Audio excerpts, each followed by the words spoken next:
আজি মই স্বৰবৰ্ণ আৰু ব্যঞ্জন বৰ্ণৰ আখৰবিলাক যোগ কৰি কেনেকৈ এটা অসমীয়া শব্দ গঠন কৰিব পাৰি আৰু অসমীয়া শব্দ এটা কেনেকৈ স্বৰবৰ্ণ আৰু ব্যঞ্জন বৰ্ণবিলাক ভাঙি দেখুৱাব পাৰি সেইটো মই ধুনীয়াকৈ আজি তোমালোকক শিকাম দেই। গতিকে এইটো যদি সকলোৱে জানা তেনেহ'লে কেতিয়াও অসমীয়া ভাষা বা অসমীয়া পাঠ পঢ়োঁতে কেতিয়াও বেলেগৰ সহায় লৈ পঢ়িব নালাগে, অকলে অকলে ধুনীয়াকৈ পঢ়িব পাৰিবা। আৰু যদি নাজানা তেনেহ'লে কেতিয়াও ভালকৈ তুমি পঢ়িব নোৱাৰিবা। গতিকে খুব ভালকৈ মনোযোগ দি কথাখিনি শুনিবা। তোমালোকে এই আখৰকেইটা অৰ্থাৎ ক, খ, গ, ঘ, ঙ এই ব্যঞ্জন বৰ্ণৰ গোটেই আখৰকেইটা খুব ভালকৈ পঢ়ি মনত ৰাখিব পাৰিছানে নাই? যদি পাৰা নাই তেনেহ'লে খুব ধুনীয়াকৈ মনত ৰাখিবলৈ চেষ্টা কৰা আৰু এই ব্যঞ্জন বৰ্ণৰ আখৰকেইটা আৰু স্বৰবৰ্ণৰ আখৰকেইটা যদি তোমালোকে খুব ভালকৈ পঢ়ি মনত ৰাখিব পাৰা তেতিয়াহ'লে তুমি সহজেই একোটা শব্দ কেনেকৈ ভাঙে আৰু একোটা শব্দ কেনেকৈ গঠন কৰে খুব ভালকৈ কৰিব পাৰিবা। আৰু যদি তোমালোকৰ এই আখৰবিলাক মনত নাথাকে বা নাই তেনেহ'লে কেতিয়াও নোৱাৰিবা। গতিকে যদি কোনোবাই পাৰা নাই তেতিয়াহ'লে খুব ধুনীয়াকৈ পঢ়ি মুখস্থ কৰি আখৰবিলাক চিনি লোৱা, তেতিয়াহে তুমি বানান সহকাৰে একোটা শব্দ ভাঙিব আৰু শব্দ এটা গঠন কৰিব পাৰিবা। ঠিক আছে? এতিয়া চোৱা, ইয়াত স্বৰবৰ্ণ আৰু ব্যঞ্জন বৰ্ণৰ যিমানবিলাক বৰ্ণ বা আখৰ আছে গোটেইখিনি ইয়াত দিয়া আছে। আমি এই অসমীয়া শব্দ যিমানবিলাক আমি লিখোঁ বা কওঁ এইকেইটা বৰ্ণ বা আখৰ লগ হৈয়ে আমাৰ শব্দবিলাক গঠন হয়। আৰু যিমান অসমীয়া শব্দ আছে চববিলাক এই আখৰকেইটাৰ পৰাই আমি বনাব পাৰোঁ, গঠন কৰিব পাৰোঁ, সৃষ্টি কৰিব পাৰোঁ। গতিকে এই আখৰকেইটা আমি জনাটো আৰু চিনি লোৱাটো আৰু আমি মুখস্থ কৰি এইটো সদায় মনত কৰি ৰাখিব লাগে যাতে আমি পাহৰি নাযাওঁ। তেতিয়াহ'লে আমি কেতিয়াও অসমীয়া শব্দ লিখোঁতে বা অসমীয়া শব্দ আমি ভাঙোতে আমাৰ কোনো অসুবিধা নহয়, আমি কেতিয়াও নোৱাৰাকৈ নাথাকোঁ। গতিকে আমি খুব সুন্দৰকৈ এই আখৰকেইটা মনত ৰাখিব লাগিব। ঠিক আছে, এতিয়া আমি আখৰ কেনেকৈ ভাঙে আৰু গঠন কৰে আমি এতিয়া বুজি ল'ম দেই। এতিয়া মই এই আখৰবিলাকৰ পৰা দন্ত্যাত্ত যোগ হ্ৰস্ব লৈ আহিছোঁ আৰু দন্ত্যাত্ত যোগ হ্ৰস্ব লগ হৈ কি হৈছে দন্ত্যাত্ত হ্ৰস্বকাৰে টু। ঠিক তেনেকৈ ম লৈ আহিছোঁ, তাৰ লগত কি কৰিছোঁ যোগ কৰিছোঁ হ্ৰস্বই। গতিকে ম আৰু হ্ৰস্বই যোগ হৈ কি হৈছে মৰ স্কাৰ মি। গতিকে এতিয়া টু আৰু মৰ স্কাৰ মি যোগ হৈ কি হৈছে তুমি। দ্বিতীয় লাইনত আমি দেখা পাইছোঁ যে ক যোগ হ্ৰস্বই সমান ক হ্ৰস্বকাৰে কি, দন্ত্যাত্ত যোগ চৰেয়া সমান দন্ত্যাত্ত আকাৰে তা, প যোগ অ সমান প। গতিকে এনেকৈ আমি যেতিয়া কিছুমান বৰ্ণ যোগ হৈ থকা পাম তাৰ পৰা আমি কি কৰিব পাৰোঁ একোটা শব্দ গঠন কৰিব পাৰোঁ। গতিকে এই ক যোগ হ্ৰস্বই সমান কি, তাৰপিছত ত যোগ চৰেয়া সমান তা, গতিকে কি যোগ তা, তাৰপিছত যোগ হ'ল কি প যোগ অ মানে প। গতিকে এই কি যোগ তা মানে কিতাপ যোগ প সমান কি হ'ল কিতাপ। ঠিক এনেদৰে আমাৰ একোটা অসমীয়া শব্দ গঠন হয় আৰু শব্দবিলাক এনেকৈ আমাৰ ভাঙি থাকে আৰু এই ভাঙি থকা আখৰবিলাকক আমি লগ কৰি এটা শব্দ গঠন কৰিব পাৰোঁ। এতিয়া মই পুনৰ 4টা ইমান সহজ সহজ শব্দ লৈছোঁ। এই 4টা সহজ শব্দ আমি কেনেকৈ তাক বিশ্লেষণ কৰিব পাৰোঁ, অৰ্থাৎ কি কি আখৰ কেনেদৰে লগ হৈ আছে, এই 4টা শব্দক মই এতিয়া ভাঙি দেখুৱাম। গতিকে আমি এনেকৈ একোটা শব্দ যেতিয়া পাওঁ, অসমীয়া শব্দ, সেই শব্দবিলাকক আমি ভাঙিবলৈ জানিব লাগিব আৰু তাৰ ভিতৰত থকা আখৰবিলাক কেনেকৈ যোগ হৈ আছে, একোটা ব্যঞ্জন বৰ্ণৰ লগত একোটা স্বৰবৰ্ণ কেনেকৈ যোগ হৈ আছে, আমি এইটো বাছি উলিয়াব জানিব লাগিব। গতিকে ইয়াত আমি যি দেখা পাইছোঁ 4টা সহজ শব্দ, ইয়াত কিন্তু কোনো আকাৰ, ইকাৰ,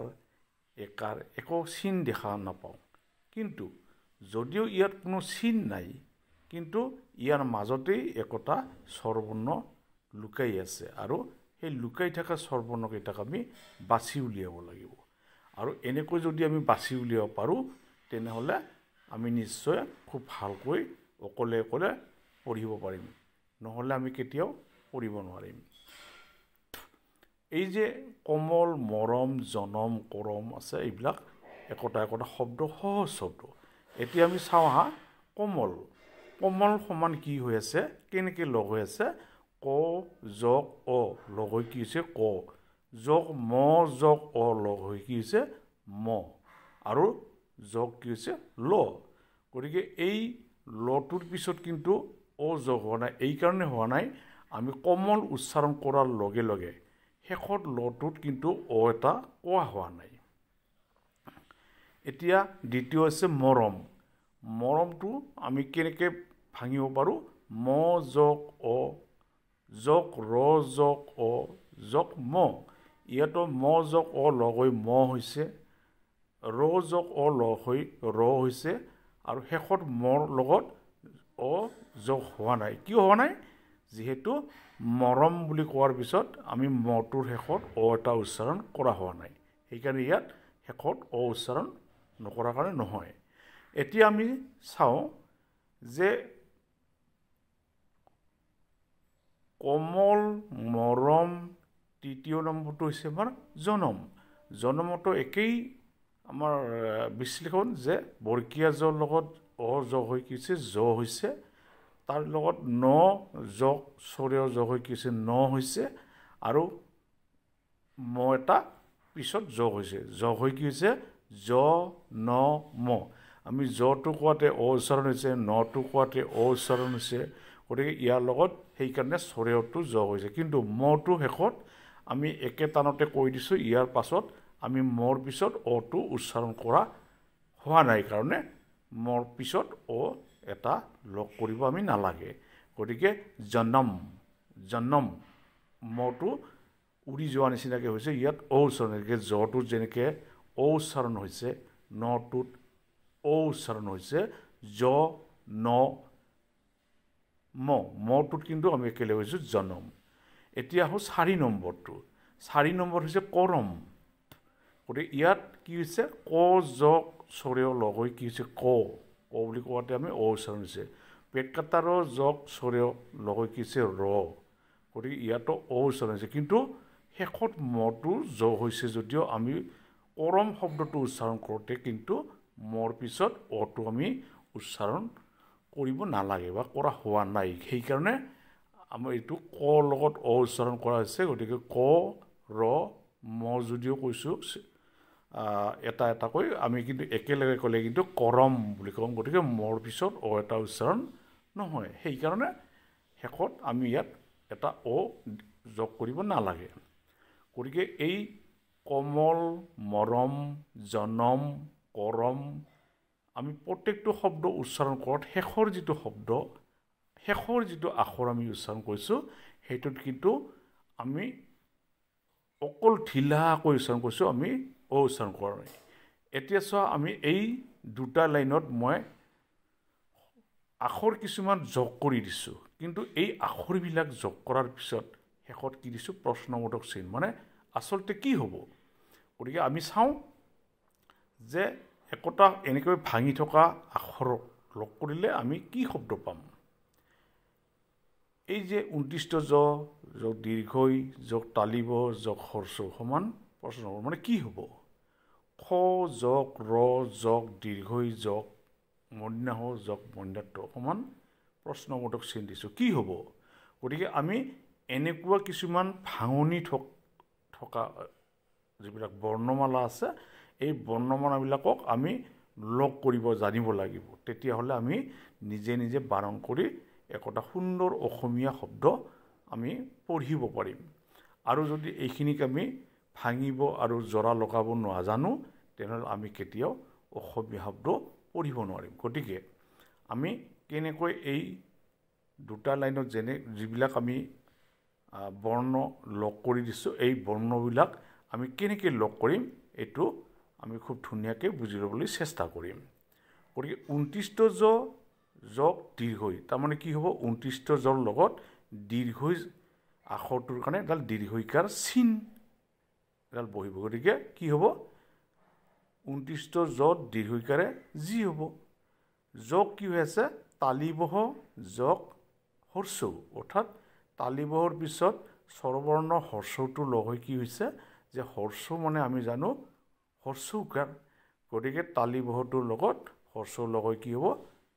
তালিবহত হৰ্ষৌকাৰে হু গতিকে এইটো মই ধুনীয়াকৈ ইয়াত দিছোঁ চোৱা 29টা যোগ দীৰ্ঘই যোগ তালিবহ যোগ হৰ্ষৌ সমান কি মানে 29টা যোগ দীৰ্ঘই লগ হৈ কি হৈছে 29টা যোগ দীৰ্ঘইকাৰে জি তালিবহ যোগ হৰ্ষৌ লগ লাগি কি হৈছে তালিবহত হৰ্ষৌকাৰে হু গতিকে এতিয়া য'ত দীৰ্ঘইকাৰে জি আৰু তালিবহত হৰ্ষৌকাৰে হু যদি আমি যোগ কৰোঁ তেনেহ'লে কি পাম জিখু হয়নে নহয় গতিকে আমি এনেকৈ একোটা স্বৰবৰ্ণই ব্যঞ্জন বৰ্ণৰ লগত লগ লাগি কি শব্দ উচ্চাৰণ কৰিছে সেইটো আমি জানিব লাগিব যেনেকৈ 29টা জৰ লগত দীৰ্ঘইটো লগ হৈ কি হৈছে 29টা জটো জ নকৈ আমি জি কৈছোঁ হয় নে নহয় গতিকে 29টা জৰ লগত দীৰ্ঘই লগ হৈ কি হৈছে 29টা জৰ দীৰ্ঘইকাৰে জি ঠিক এনেকৈ আমি একোটা ব্যঞ্জন বৰ্ণৰ আখৰৰ লগত একোটা স্বৰবৰ্ণ আখৰ লগ হ'লে সেই স্বৰবৰ্ণটোৱে কি চিন বুজায় সেই চিনডাল সেই ব্যঞ্জন বৰ্ণটোৰ লগত লগ লাগি যায় লগ লাগি এনেকৈ দুটা তিনিটা আখৰ যেতিয়া লগ হ'ব তেতিয়া এটা শব্দ পাই যাওঁ ইয়াত চোৱা আমি কি পাইছোঁ খ যোগ ৰ যোগ দীৰ্ঘই ইয়াত কিন্তু কি হৈছে প্ৰত্যেকটো শব্দৰ লগত একোটা স্বৰবৰ্ণ যোগ হোৱা নাই একোটা ব্যঞ্জন বৰ্ণৰ আখৰৰ লগত আৰু একোটা ব্যঞ্জন বৰ্ণ লগ হৈছে গতিকে এইটোক আমি কি বুলি কওঁ যুক্তাক্ষৰ হয়নে নহয় গতিকে এই যুক্তাক্ষৰবিলাক কেনেকৈ লগ হয় এইটো আমি দেখুৱাইছোঁ চোৱা খ যোগ ৰ সমান কি হৈছে খত ৰকাৰে খ্ৰ তাৰ লগত কি হৈছে দীৰ্ঘইকাৰ যোগ হৈছে দীৰ্ঘই যোগ হৈছে হয় নে নহয় ক্ষয় ৰক্ৰ যোগ দীৰ্ঘই সমান কি হৈছে খ্ৰী ঠিক তেনেকৈ কি হৈছে মূৰ্ধন্য যোগ মূৰ্ধন্য সমান কি হৈছে মূৰ্ধন্য ক্ষয়তস্থ গতিকে এই যে খ্ৰী যোগ মূৰ্ধন্য ক্ষয়তস্থ আকৌ যোগ হৈ কি হৈছে এটা শব্দ উৎপাদন কৰিছে হয় নে নহয় এই শব্দটো কি হৈছে খ্ৰীষ্ট গতিকে এই যে খ্ৰীষ্ট এই খ্ৰীষ্টটো হৈছে কি এটা যুক্তাক্ষৰ ক্ষয়ৰক্ষৰৰ সৃষ্টি এতিয়া চাওঁ আমি কি যে প যোগ দীৰ্ঘ যোগ পেট কাটাৰ যোগ মূৰ্ধন্য যোগ অ এইটো কি হ'ব ঠিক তেনেকৈ তলৰ শাৰীত দেখা পাইছোঁ আমি যে দন্ত্যান্ন যোগ অ অৰ্থাৎ স্বৰেয় যোগ ম যোগ পেট কাটাৰ যোগ অ এইটোৰ পৰা কি শব্দ সৃষ্টি হ'ব গতিকে আমি দেখা পাইছোঁ যে প যোগ দীৰ্ঘ যোগ ৰ যোগ ন যোগ অ সমান কি হৈছে পূৰ্ণ কেনেকৈ হৈছে চোৱা প যোগ দীৰ্ঘ সমান কি হৈছে প দীৰ্ঘকাৰে পু ৰ যোগ ন যোগ অ লগ হৈ কি হৈছে ন ৰেফ এতিয়া ৰটো আগত বহিলে কি হয় আৰু পিছত বহিলে কি হয় ভালকৈ বুজাই দিম এতিয়া এই ন যোগ অ যোগ ম যোগ পেট কাটাৰ যোগ অ সমান কি হয় নম্ৰ গতিকে ন যোগ অ লগ হৈ কি হৈছে সমান দন্তীয় ন হৈছে ম যোগ ৰ যোগ অ লগ হৈ কি হৈছে মত ৰকাৰে ম্ৰ গতিকে ন যোগ মত ৰকাৰে ম্ৰ লগ হৈ কি হৈছে নম্ৰ গতিকে এনেকৈ আমাৰ কি হয় শব্দ এটা গঠন হয় ইয়াত আমি কি দেখা পাইছো যে ম লগত ৰ যোগ হৈছে কিন্তু ৰটো মৰ পিছত গতিকে এটো মত ৰকাৰে ম্ৰ হৈছে গতিকে আমি কেতিয়াবা কি পাম যে পেট কাটা ৰটো অন্য আখৰৰ আগত বহিলে হেতু কি পাম হেতু অলপ পিছত আমি বুজি পাম গতিকে এনেকৈ আমি একটা শব্দ ধুনিয়াকে গঠন কৰিব পাৰো আৰু শব্দ কেনেকৈ গঠন হয় ঠিক আমি এটো চালে বুজি পাম এতিয়া সোৱা পূৰ্ণ আৰু নম্ৰ এই দুটা শব্দ মই কিয় বুজাবলৈ চেষ্টা কৰিছো অলপ আগতে কৈছো যে আমি পেট কাটা ৰটো বেলেগ আখৰৰ আগত বহিলে কি হয় আৰু পেট কাটা ৰটো বেলেগ আখৰৰ পিছত বহিলে কি হয় গতিকে আমি দেখা পাইছো যে পূৰ্ণ আৰু নম্ৰ ইয়াত নট ৰেপ আৰু মত ৰকাৰে ম্ৰ হৈছে এটা সোৱা প যোগ দীৰ্ঘ লগ হৈছে কি ল যোগ হৈছে আৰু ইটো ৰ যোগ ন লগ হৈছে তাৰ লগত অ যোগ হৈছে এতিয়া আমি প যোগ দীৰ্ঘ লগ হৈ কি পাম পু পাম কিন্তু মূৰ্ধন্যৰ আগত ৰটো বহি কি হৈছে ইটো নট ৰেপ বুজাইছে তাৰমানে ৰটো আমি আগত উচ্চাৰণ কৰিম আৰু আগত উচ্চাৰণ কৰাৰ কাৰণে হেতু ৰটো নৰ আগৰ হৈছে পূৰ্ণ ঠিক তেনেকৈ কি হৈছে ন যোগ চৰে লগ হৈ গৈছে ন যোগ এইবাৰ ম যোগ ৰ অৰ্থাৎ ৰটো কি হৈছে মোৰ পিছত যোগ হৈছে গতিকে মোৰ যেতিয়া পিছত যোগ হয় তেতিয়া আমি তাক কি দৰে উচ্চাৰণ কৰিম ৰটোক মটোৰ পিছত উচ্চাৰণ কৰিম ম্ৰ ম্ৰ আৰু নটোৰ আগত যেহেতু পেট কাটা ৰটো বহিছে গতিকে আমি নটো পিছত উচ্চাৰণ কৰিম পেট কাটা ৰৰ উচ্চাৰণটো আমি আগত কৰিম এইকাৰণে কি হৈছে ইয়াত পূৰ্ণ বুলি কোৱাৰ লগে লগে পুৰ পিছত ৰটো প্ৰথম আমি উচ্চাৰণ কৰিছো তাৰ পিছতহে নটো উচ্চাৰণ কৰিছো